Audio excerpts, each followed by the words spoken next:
సోహెల్ గారు ఎప్పుడు మాట అంటే మాట కదా. మీరు థియేటర్కి వెళ్ళినప్పుడు ఖచ్చితంగా ఫస్ట్ నుంచి లాస్ట్ వరకు ఎక్కడ బోర్ కొట్టకుండా స్మైల్ ఫేస్తోనే లాస్ట్కి ఎమోషనల్ అయ్యి మళ్ళీ స్మైల్ ఫేస్తోనే బయటికి వస్తారు. ఇది మాత్రం పక్కా. December 30th మీరు అందరూ తప్పకుండా సినిమా చూడాలి. నన్ను ఎవరెవరైతే కమెంట్లు వేసుకుంటున్నారో అందరికి ఒకటే చెప్తున్నారా, నేను మీలాగే మీలాగే లైఫ్ లీడ్ చేస్తున్నా. నన్ను ఇంకా ముందుకు తీసుకెళ్లే బాధ్యత మీది. నన్ను ఎంత హేట్ చేసినా ఏం చేసినా ఒక్కటే కోరుకుంటున్నా, నన్ను ఏమన్నానండి కానీ కింద పేరెంట్స్ని తిట్టినట్టు కొన్ని బూతులు ఉంటాయి, దయచేసి తిట్టకండి. ఈసారి తిడితే మాత్రం కొడకల్లారా మిమ్మల్ని అల్లకెళ్ళి యూట్యూబ్లో దొరకబట్టి మీ ఇంటికి వచ్చి తరిమి కొడతా నా కొడకల్లారా. ఇంట్లో వాళ్ళని ఏమనంటే నేనని కాదు, సినిమా ఇండస్ట్రీలో ఏ డైరెక్టర్, ఏ ప్రొడ్యూసర్, ఏ హీరోనన్నా ఎవరన్నా కింద కమెంట్లు వాళ్ళని ఏమన్నా అంటే అనండి, సినిమా గురించి అనండి తప్ప వాళ్ళని గలీజ్ బూతులు తిడితే మాత్రం నేను ఎతికి మరీ కొడతా నా కొడకల్లారా. చెప్తున్నా నెగిటివ్ కామెంట్స్ వాళ్ళకి చెప్తున్నా. మీకు ఏం తెలుసు సినిమా కష్టాలు? కోట్ల రూపాయలు ఖర్చు పెట్టి మీరు తొక్కలో మీరు వచ్చి మీరు ఇది చూస్తూ ఉంటే మీరు ఏదో కమెంట్ ఏదో పెట్టేస్తారు, కానీ దాని వెనకాల ఎంత కష్టం ఉంటుందో మీకు తెలియదురా. నిజంగా చెప్తున్నా.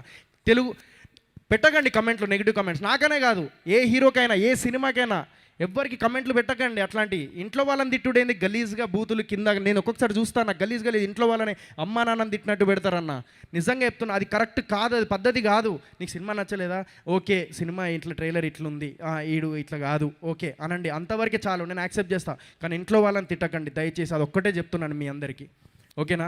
సో అదొక్కటే కోరుకుంటున్నాను. నేననే కాదు, ప్రతి సినిమా ఆర్టిస్ట్, ప్రతి సినిమా డైరెక్టర్, ప్రతి సినిమా ప్రొడ్యూసర్ కింద కమెంట్స్ చూస్తారు, అరే ఎట్లున్నది రెస్పాన్స్ అని ఆశగా చూస్తారు. ఆ టైంలో బూతులు ఉంటే వాళ్ళ ఇంట్లో వాళ్ళు, వాళ్ళ పక్కన ఉన్న వాళ్ళు, వాళ్ళ ఆఫీస్ టీం వాళ్ళు అందరు చూస్తున్నప్పుడు ఎంత బాధపడతారో మీకు తెలియదు. సో దయచేసి ఎక్కడ మీమ్ పేజెస్లో కానీ ఎక్కడ కూడా కమెంట్స్ వేయకండి ఏ హీరోకి, దయచేసి ప్లీజ్. ఇది నా హంబుల్ రిక్వెస్ట్గా కూడా చెప్తున్నా.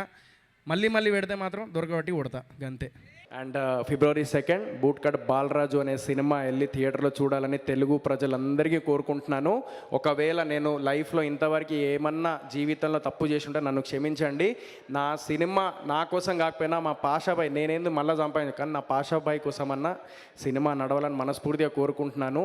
అండ్ ఇంతకన్నా ఎక్కువ ఏం అడగలేను, నా సినిమా చూడండి. సో ఇంతకన్నా నేను ఎక్కువ ఏం చెప్పలేను. నా సినిమా చూడండి, బూట్కట్ బాలరాజు February 2 అందరు వెళ్ళండి. నా దగ్గర పైసలు లేవు పబ్లిసిటీకి, నా దగ్గర లేవు పైసలు మీ దాకా తీసుకెళ్ళి. ఇదే నా ప్లాట్ఫామ్. ఏం చేయాలో అర్థమైతే లేదు, అన్నీ చెప్పేసిన ఏడ్చిన అన్నీ చెప్పేసిన, జీవితంలో ఏం జరిగినా అన్నీ చెప్పేసిన.